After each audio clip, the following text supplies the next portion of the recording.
Olá, olá, olá. Estamos aqui. Boa dia, boa tarde, boa noite. Você está me vendo aqui porque eu gostaria de fazer um convite especial. Para você que vem me acompanhando aqui, se inscreva no canal do YouTube, né? Dê um like se você achar que os conteúdos que eu estou postando aqui são interessantes, têm agregado valor na sua prática clínica. E eu convido você, enfermeiro, a compartilhar esse vídeo, me acompanhar nas minhas redes sociais, como no Instagram, Facebook e LinkedIn, para que eu possa disseminar e alcançar o meu propósito, que é ajudar os enfermeiros a ter mais conhecimento de dor e, consequentemente, se diferenciar no mercado de trabalho, sendo um profissional extremamente cobiçado, né, pelas empresas e pelos times e equipes. Então, bora lá que hoje esse vídeo eu vou falar sobre avaliação da dor, agitação, sedação e delírio na UTI. Por que que misturei tudo isso junto? Porque tudo isso, na prática clínica, eu percebo uma grande confusão, né? Bastante equívoco e viés na avaliação e, consequentemente, no cuidado em relação aos pacientes em unidade de terapia intensiva. Então, vamos falar como que a gente avalia tudo isso para a gente separar o joio do trigo, né? São coisas parecidas, mas são extremamente diferentes na condução. A dor, então, dentro desse contexto de paciente de terapia intensiva, é muito importante, porque a unidade de terapia intensiva para esses pacientes é uma grande fonte de estresse, né? Então, muitas vezes, os pacientes estão em estado crítico, não são capazes de manifestar sua dor devido a alterações em seu nível de consciência, utilizando ventilação mecânica, doses elevadas de sedativos, ou até mesmo de bloqueadores neuromusculares. Para quê? Para que a gente possa, para que a equipe possa proporcionar um tratamento efetivo para que o paciente possa se reabilitar, se restabelecer e assim conduzir da melhor forma a sua condição de saúde, né? Então, a dor hoje para o paciente crítico é um grande desafio, né? Porque, além da necessidade, né, de ser monitorada, existem muitas fontes causadoras de dor nesse paciente, né? E muitas vezes isso faz com que o paciente tenha consequência bastante deletéria ao seu sistema nervoso central, porque embora às vezes ele está sedado, isso não quer dizer que ele está com a analgesia adequada. E às vezes eu percebo que nos enfermeiros muita dificuldade desse entendimento, né? E isso não necessariamente corresponde à realidade. Dentre as avaliações de dor dentro da unidade de terapia intensiva, se o paciente está consciente, lúcido, mesmo às vezes com suporte ventilatório, e ele é capaz de sinalizar a dor de 0 a 10, pode ser uma escala interessante, né? 0 é nada de dor, 1, 2, 3, uma dor leve, 4, 5, 6, uma dor moderada, 8, 7, 8, 9, 10, uma dor mais intensa, né? Então é tranquilo, mas muitas vezes o paciente está o quê? Sedado, porque ele está em ventilação mecânica, seja através de uma traqueostomia, através de um tubo, né, naso-orofacial, um tubo orotraqueal, nasotraqueal, e, consequentemente, esse paciente não vai me responder um 0 a 10, então não é essa escala. Eu posso utilizar essa escala que eu traduzi em 2013, que é a BPS, a Behavioral Pain Scale, que é exclusiva para pacientes em ventilação mecânica. É uma escala que varia de 3 a 12, sendo 3 dor nenhuma e 12 uma dor mais extrema. Então, é importante que a gente institua na nossa prática quanto enfermeiro de unidade de terapia intensiva, um tipo de escala para o paciente que está sedado, né? É de extrema importância ter um protocolo, porque tudo que a gente avalia, consequentemente, a gente vai o quê? Demandar uma ação. Então, se eu aplico um BPS no meu paciente e eu percebo que esse paciente, mesmo sedado, está tendo um nível elevado de dor, é necessário relatar isso, porque é comum e são boas práticas é você intervir para quê? Para que esse paciente tenha a sua analgesia, né, ajustada, né? Sugere, então, a utilização de uma abordagem orientada pela avaliação, onde a gente, passo a passo para o manejo, são os protocolos, né? Os protocolos de tratamento da dor em paciente de terapia intensiva, ele foge muito, um pouco daqueles pacientes que não estão na terapia intensiva, né? Cognitivamente lúcido e orientado. Mas é necessário que a instituição tenha um protocolo para dirimir, nortear as condutas das boas práticas no paciente que está sob ventilação mecânica sedado. Então, e aí, avaliei a dor do meu paciente, é um paciente que está com X intensidade de dor, a escala comportamental, a BPS. E eu vou precisar o quê? Avaliar junto a sedação. Estudos comprovam claramente o uso de sedativo como objetivo de atingir uma sedação leve, como, por exemplo, a escala RASS, que a gente vai ver já já, em torno de -1. E é seguro e associado a melhor prognóstico de pacientes sob ventilação mecânica, devendo ser incorporado na UTI com o objetivo de melhorar o quê? O desfecho clínico do paciente, aí sim, promover maior segurança para esses pacientes em terapia intensiva sob ventilação mecânica. Quais são os benefícios dessa sedação leve, que é o RASS de -1 que a gente vai ver?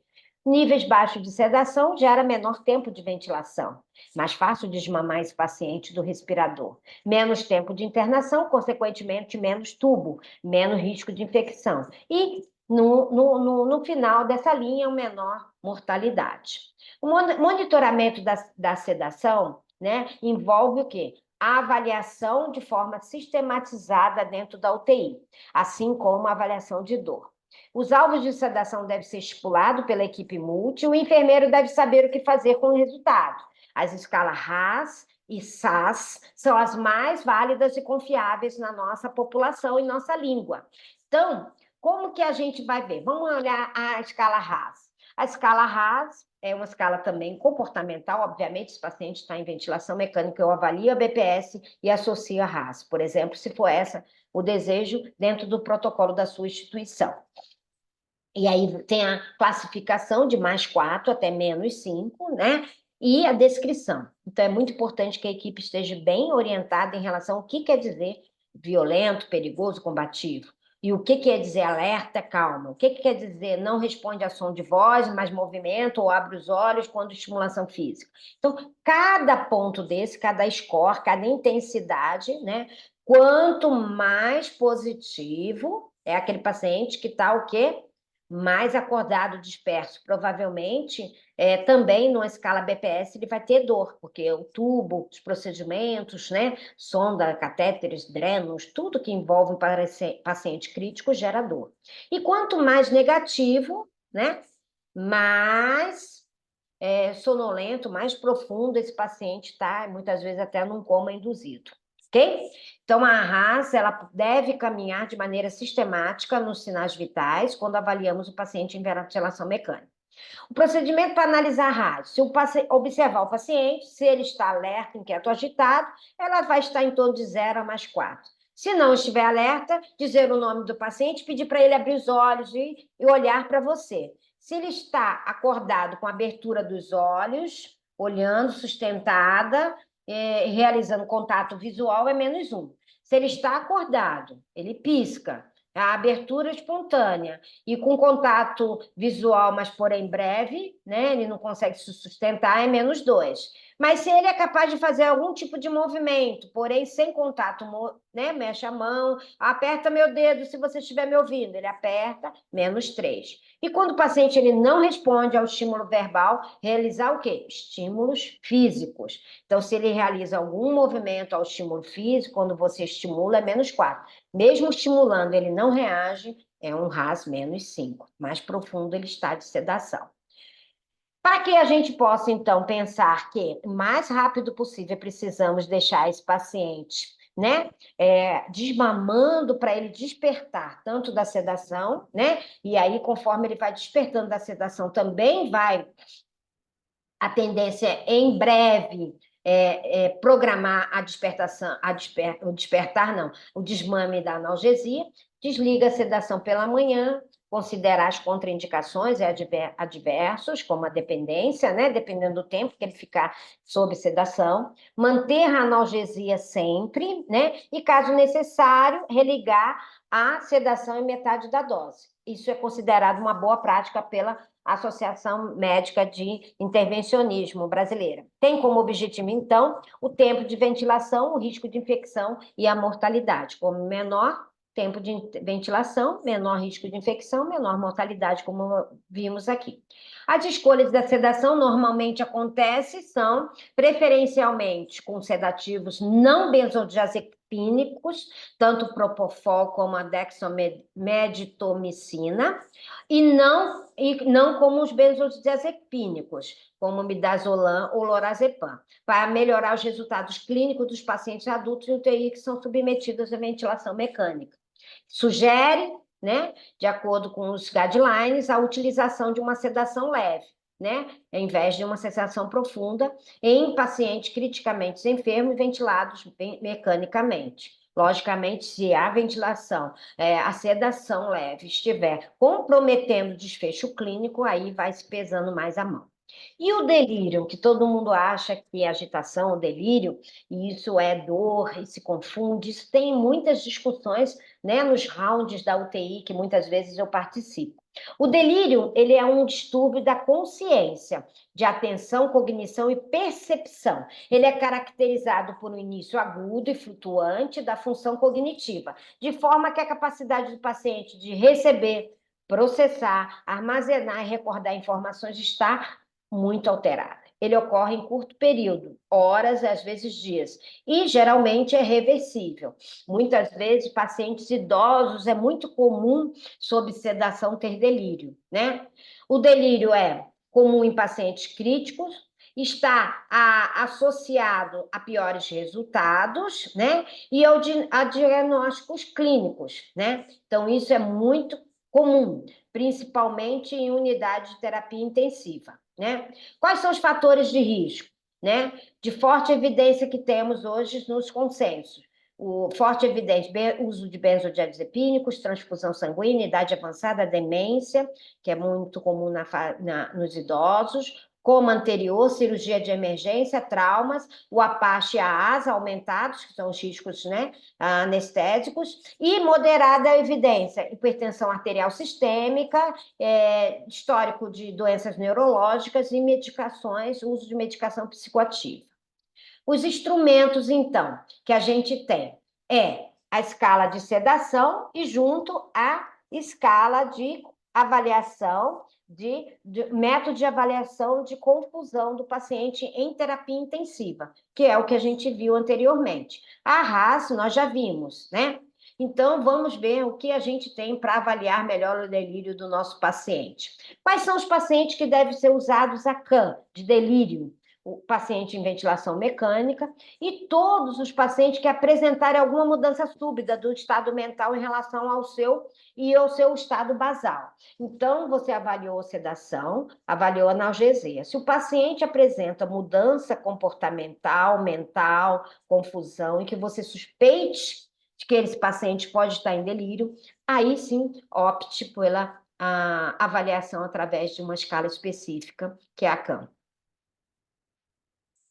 A escala RAS, a gente já viu, né? Vai de +2 a -5, né? E sempre atenção, se RAS entre -5 a -5, pare e reavalie o paciente mais tarde, né?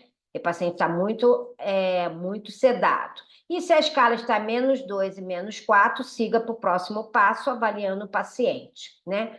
A prescrição de enfermagem, o que a gente pode, né, de maneira bem genérica e objetiva aqui? Explicar ao paciente todo o procedimento a ser realizado, manter o paciente orientado no tempo, então, nortear o paciente o dia, o horário, se é dia ou noite, pois geralmente na UTI ele não tem essa percepção, uso de relógio, televisões, que pode, quando ele acordar, estar conectando com o meio externo.